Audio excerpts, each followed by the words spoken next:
Hello and welcome to a brand new episode of Diplomacy on MNB World. In this episode, we will take a look back at the first half of 2023 and highlight some of the significant official visits and diplomatic events that have shaped Mongolia's international relations. Our first segment focuses on the visit of Polish President Andrzej Duda to Mongolia. President Duda's state visit took place from April 24th to 26th and was the result of long-planned efforts to strengthen the bilateral ties between Mongolia and Poland.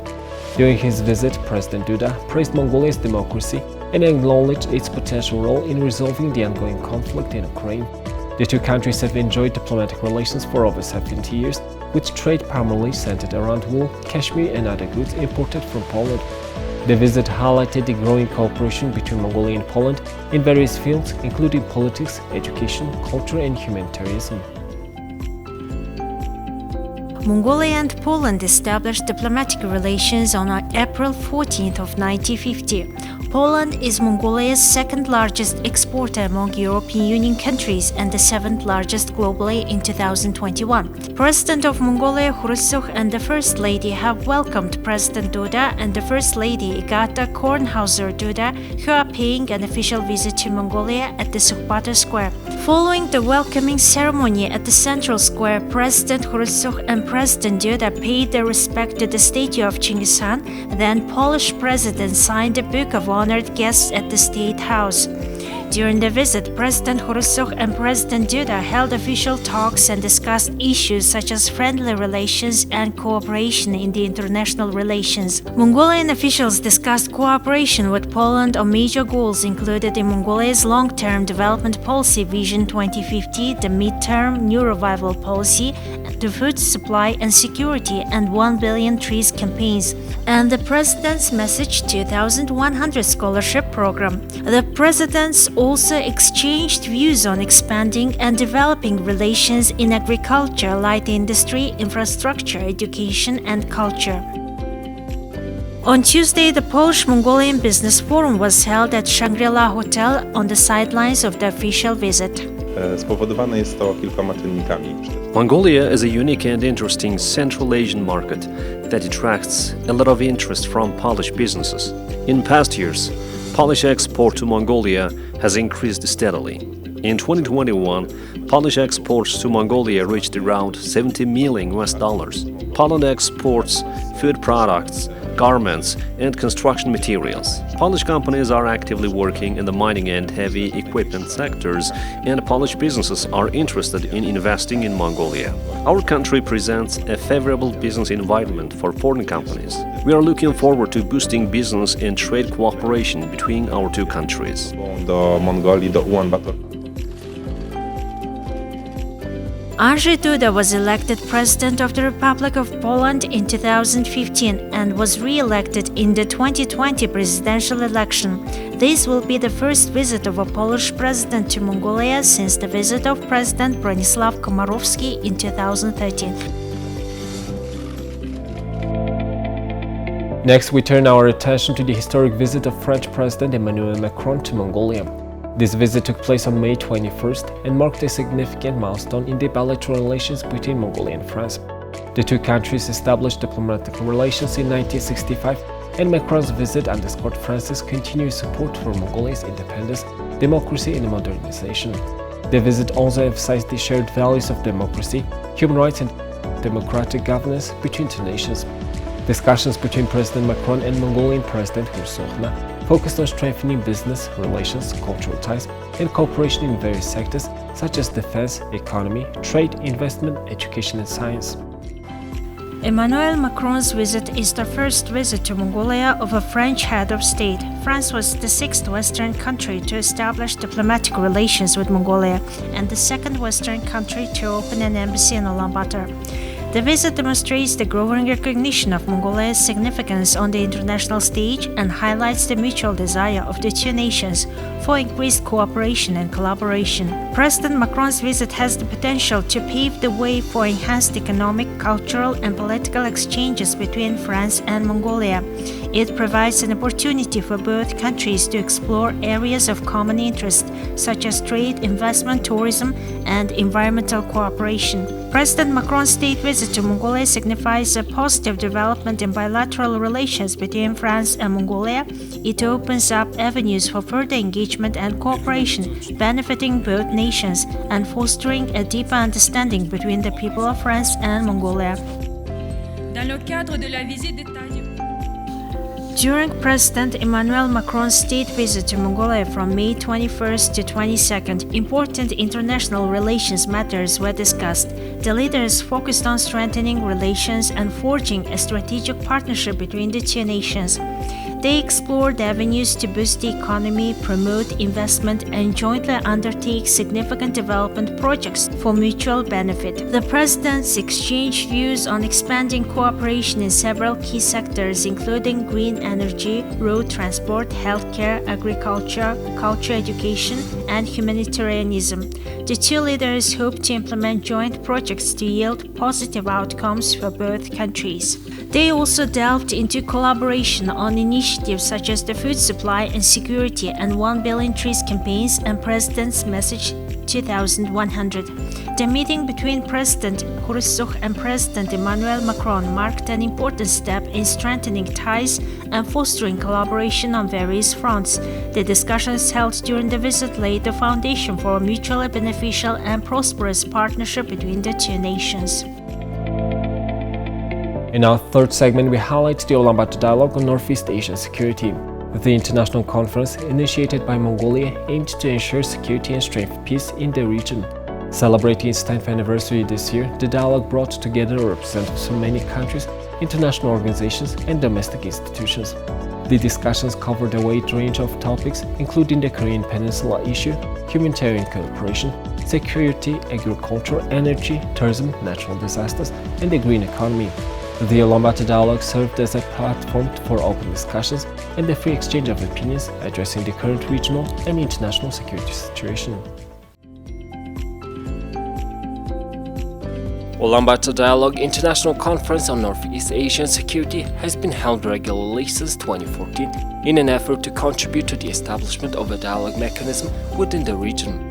However, due to the pandemic, the conference was cancelled in 2020 and 2021 and resumed in 2022. The international conference is not only in line with the foreign policy concept of Mongolia, but also highlights Mongolia's historical tradition of multilateral cooperation efforts. The conference has been co-organized by the Ministry of Foreign Affairs and the Institute of Strategic Studies of the National Security Council of Mongolia. The annual conference was held in Ulaanbaatar city on 15th and 16th of June 2023. The conference consists of following main parts.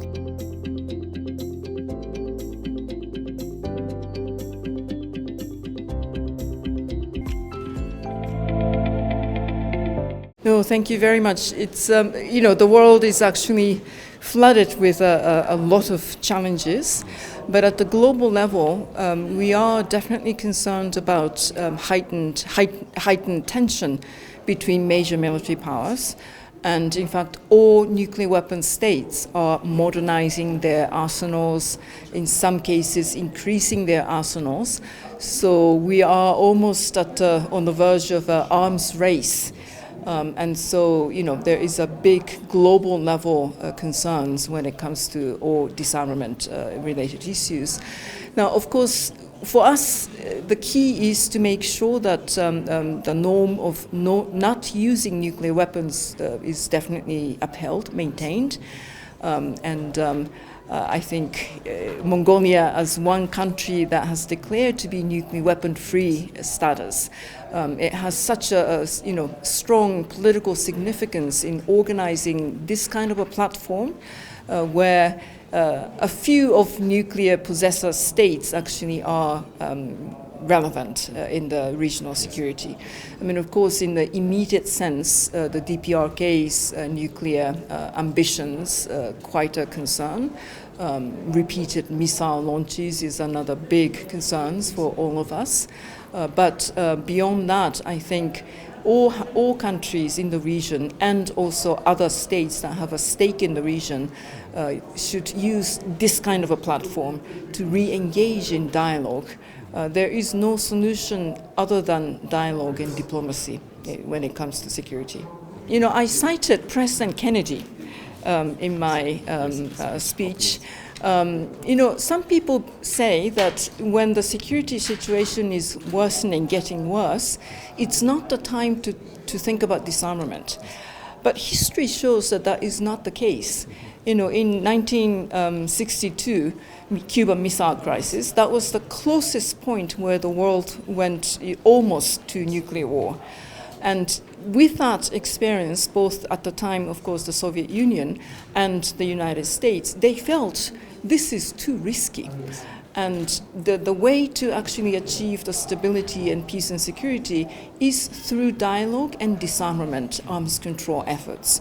So the history shows that when things are so dangerous, fragile and volatile, that's exactly the time when we need to re-engage in discussions and negotiations and find a way through disarmament and arms control to stabilize the situation and then seek greater security and more safer arrangements. So now is the time, we believe, that we need to bring back those countries together to rethink. So disarmament really should be a very important instrument for that. So I thought that this UB dialogue is a very, very important, very useful platform to send that message and appeal to those countries in the region, first and foremost, and others to remember and think about utility, the usefulness of disarmament measures. I still have to, concretize what I would say. I don't have a sort of a written speech as such. It's a university lecture, so I'm really looking forward to exchanging dialogues with the younger people, students. But I will talk about, the sort of a big global challenges that we are facing. And how, again, disarmament really needs to be looked at as a useful instrument for peace, and talk to the young people and see what they could contribute. I think, younger people are the key to our future. The world is in such a difficult situation at the moment. We have to make sure that my generation, our generation, will leave this world a little bit a better place so that they can make the world a better place further. So I'm very much looking forward to my conversations with the younger people tomorrow. Next, we delve into the World Export Development Forum held in Lombard City under the auspices of President Hursokhna. This forum, which took place from June 26 to 29, commenced with the business discussions on landlocked developing countries. The Foreign Minister of Mongolia, Batstik Batmukh, provided insights into Mongolia's economy, trade, infrastructure, and the implementation of the Vienna Programme of Action for Landlocked Developing Countries. The forum aimed to enhance and expand the cooperation of the international think tank for landlocked developing countries in Lombard City. The event featured remarks from Ms. Rabab Fatima, the Under-Secretary General and High Representative of the United Nations for the least developed countries, landlocked developing countries, and small island developing states, who emphasized the importance of addressing the obstacles that challenges faced by landlocked developing countries in the upcoming Third United Nations Conference on Landlocked Developing Countries. This year's conference aims to address the challenges caused by multiple crises such as conflict, climate change and COVID-19 pandemic, and rising costs. With a particular focus on developing, landlocked and least developed countries, the event is also addressing the specific needs of Mongolia, the host country. Thank you. We are co-organizing with our development partners and the United Nations, as well as the High Representative's Office of the United Nations for Landlocked Developing Countries, this excellent forum, World Export Development Forum. We are organizing it under the auspices of the President because it's in line with the presidential foreign policy. Everything that we stand for is also being regarded in this forum. Not only in this session today, we are talking about landlocked developing countries, but the entire forum is being organized for the export development of Mongolia and other developing countries. It's a great opportunity to not only for Mongolia but also to all the developing countries and partners coming in for this forum. We are discussing green trade facilitation. We're discussing sustainability. We are discussing organic and digitalization. So organic development and digitalization. So this is all in line with the SDGs, the Sustainable Development Goals of the United Nations, but also it's in line with our Vision 2050. So therefore, this forum as a whole is very important, not only in terms of exposure, not only for creating the platform for these nations and for development partners. This is very important for Mongolia to share knowledge, but also for learning from our partners and from our fellow landlocked developing countries. The Core Today program, taking place on June 27th and 28th, features high-level plenary centered around trade diversification and green export opportunities. These discussions explore innovative trade-led solutions to navigate the complex economic landscape and promote sustainable practices. Okay, thank you very much. It's really been a pleasure to be here in Mongolia. It's my first time. The key aspects that we're looking at, are they going to interpret, or you're going to dub it when you're finished? Okay, okay. We're here under the theme, diversifying through digital and green. And the main issue is, how do we help the Mongolian government and landlocked developing countries diversify in a new environment, in a new world? We see inequality being one of the major aspects. We see the growth in the green trade, and also what that means in terms of new due diligence legislation and the requirements for exports going to Europe, going to the UK. We also see what has happened with the various geopolitical tensions, and Mongolia is in the center of them between, of course, the two big powers. So what we are trying to do is, how do we help create a national export strategy for Mongolia? How do we help to work on increasing digitalization for small businesses? How do we help with access to finance? How do we help with trade facilitation and building better trade connections and trade corridors outside of the traditional ones? We're hoping to have business-to-business meetings, and also to launch a She Trades, which is our Women's Economic Empowerment chapter here in Mongolia. So that is why we're here. In addition to the main conference debates, several side events are organized to provide capacity building, insights, networking opportunities, and partnership for small businesses looking to engage in international markets. Noteworthy highlights include private sector consultations specifically tailored for landlocked developing countries, the Young Social Entrepreneurs Competition, and the launch of the Mongolia She Trades Hub, a platform aimed at empowering Mongolian trade. So today is the first day of the pre-day, the day zero of the World Export Development Forum being organized for the first time in Mongolia. This is a huge opportunity for Mongolia, which was being supported through the United Nations, and especially the International Trade Center ITC, with support and collaboration with the Ministry for Foreign Affairs, to really create a world forum for enhancing export development. It is even more important for Mongolia and the 32 landlocked developing countries, LLDCs, given the fact that trade and trade potential has not been utilized in the best possible way for landlocked developing countries.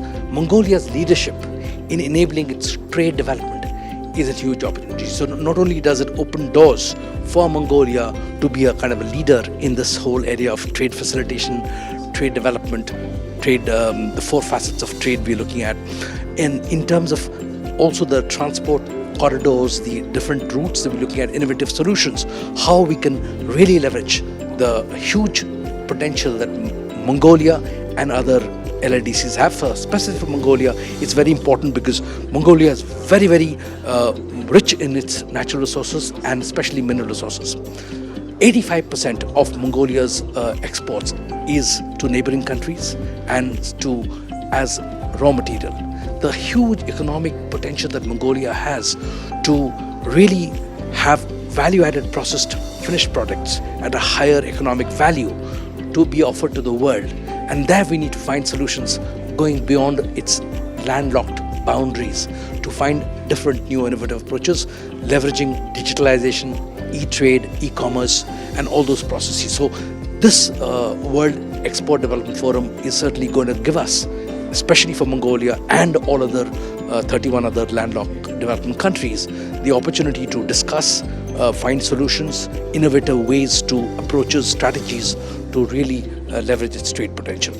To further support businesses, the WEDF also features business expert clinics offering practical guidance and assistance and training sessions on quality management and market linkages. With the emphasis on trade diversification and green practices, the World Export Development Forum 2023 Ulaanbaatar strives to foster inclusive and sustainable economic growth, offering a platform for collaboration and innovation. As the world seeks to recover from the impacts of various crises, while this gathering of international stakeholders paves the way for a resilient and prosperous future. It's not only about high returns on investment. In addition to the significant diplomatic events in the first half of 2023, a remarkable gathering took place that emphasized the growing role of women in diplomacy. The Female Foreign Ministers meeting convened in Ulaanbaatar City, bringing together female foreign ministers from various countries to discuss global challenges and promote gender equality in international relations. The meeting provided a platform for female leaders to share their perspectives and experiences, fostering dialogue and pressing issues such as climate change, peace and security, human rights and economic development. The meeting comes at a crucial time when gender equality and women's empowerment remain significant challenges in the global decision-making process. Despite progress made in advancing gender equality and combating discrimination, women's representation in senior leadership positions remains disproportionately low worldwide. Recognizing the positive impact of women's leadership, the meeting seeks to amplify women's voices and promote their participation in decision-making processes.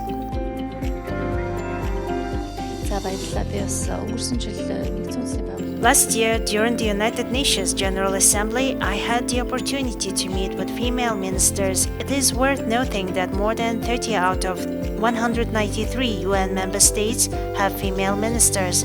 Previously, at informal meetings among women ministers, concrete decisions were rarely made. To address this, I proposed the creation of a female foreign policy network, a group comprising female foreign ministers. I presented this initiative to the President of Mongolia, suggesting an unprecedented meeting in Mongolia, which has garnered significant support. This event, organized under the President's auspices, holds great importance as it marks the first of its kind in Asia. The presence of influential ministers and distinguished guests emphasizes the significance of this event. The concept of feminist foreign policy is relatively new in Mongolia. This concept was introduced by the Swedish Minister of Foreign Affairs back in 2014. Over 20 countries have already adopted this policy, aiming to achieve gender balance in foreign relations. It is important to note that feminist foreign policy doesn't prioritize one gender over another. Instead, professionalism and gender neutrality are emphasized in the field of foreign relations. Today's event has two primary objectives: to showcase and promote Mongolia globally, and to facilitate the exchange of ideas among female foreign ministers on global peace, security, food supply, food security, and climate change. We are considering the possibility of holding such meetings periodically. This event serves as a powerful demonstration of the vital role women can play in diplomacy, inspiring and motivating women while benefiting young diplomats with an interest in foreign relations. Our country's strong commitment to democracy, respect for human rights, and advocacy for regional and global peace and security have gained global recognition.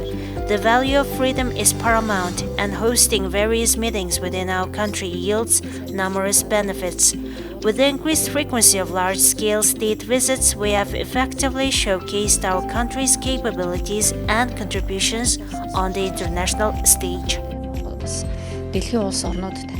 Mongolia has been actively supporting international initiatives for women and has contributed Mongolian women peacekeepers to the United Nations peacekeeping missions. Today's meeting of the female foreign ministers gathered here in Ulaanbaatar is very important to highlight women's role in leadership in global issues. The issues that are being focused on during today's event are climate change, food security, and peace and security. And these are very important crises that every country in the world is facing, including Mongolia. And therefore, as UNDP, we're very proud and honored to be able to participate to this dialogue. The female foreign ministers that are gathered here and other ministers are showing their leadership and how the engagement of women in decision-making and policy-making is important, and we must increase the number of women in these roles so that there's equal representation and women's voice and agency is equally represented in all policies and decision-making. Well, women's empowerment is a fundamental human right. Mongolia, as other countries, have signed on to international human rights treaties. So giving women's rights is not a privilege or something to be granted. It's an inherent right from birth that all women are equal to men. And therefore, putting the efforts to really ensure that women are empowered is very, very important, because over hundreds and thousands of years of history, women have not been empowered. They have not had equal chance and opportunity in the economy, in education, in other sectors, and therefore this is a time in the 21st century now to finally achieve gender equality for all women in every country around the world. The Female Foreign Ministers meeting aims to foster consensus and solidarity among its participants, serving as a catalyst for promoting multilateral cooperation to address global challenges. By sharing best practices of female foreign policy making, the meeting aspires to shape pro-women foreign policies not only in Mongolia, but also in the wider Asian region. Mongolia hopes that its initiative will inspire other countries to pursue feminist foreign policies and contribute to global efforts for gender equality. So I think the international community and Mongolia can work together. I have to say that there are several very good examples in Mongolia, but also outside Mongolia. And in that sense, I think countries can learn from each other. Countries can see what other countries are doing. Let me give you one or two examples. One, there was an experiment done in India.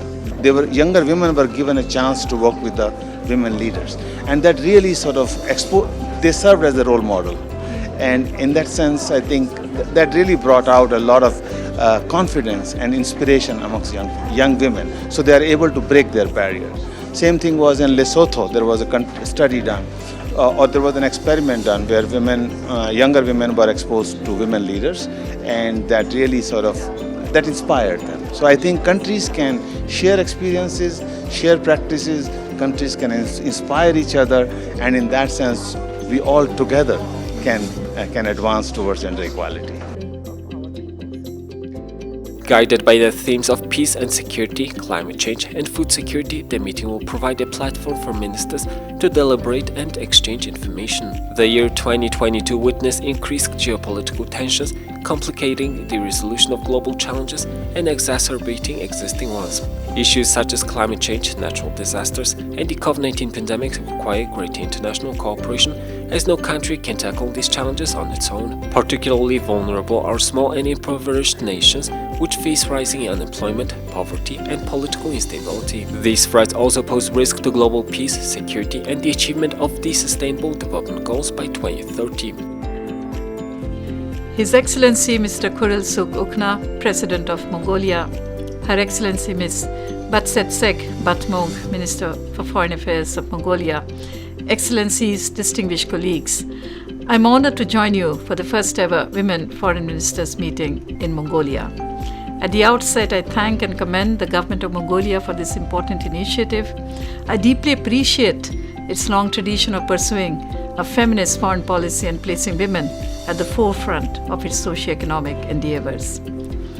Excellencies, the focus of this event on the role of women in promoting peace and security, tackling climate change, and ensuring food security is indeed very timely. These are all interrelated issues and, in fact, the most pressing challenges of our time. They also hold the key to emerging from the current overlapping crises of the COVID-19 pandemic, conflicts, and climate change. The gender dimension of these issues is also well recognized. As the UN Secretary General Antonio Guterres said, and I quote, "Gender equality offers a path to sustainable peace and conflict prevention, and yet we are moving in the opposite direction." He also pointed out that the climate crisis hits women and girls the hardest.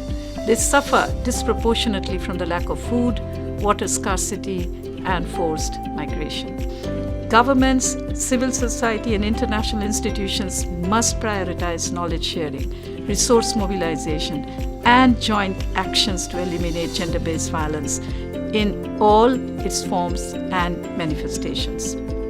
Excellencies, distinguished colleagues, as women leaders in our respective fields, we should continue to pool our collective resolve and resources to achieve gender equality and women's empowerment, to empower and enable women everywhere to reach their full potentials, to live a life of dignity and justice, and not to be left behind in our policies, actions, and achievements.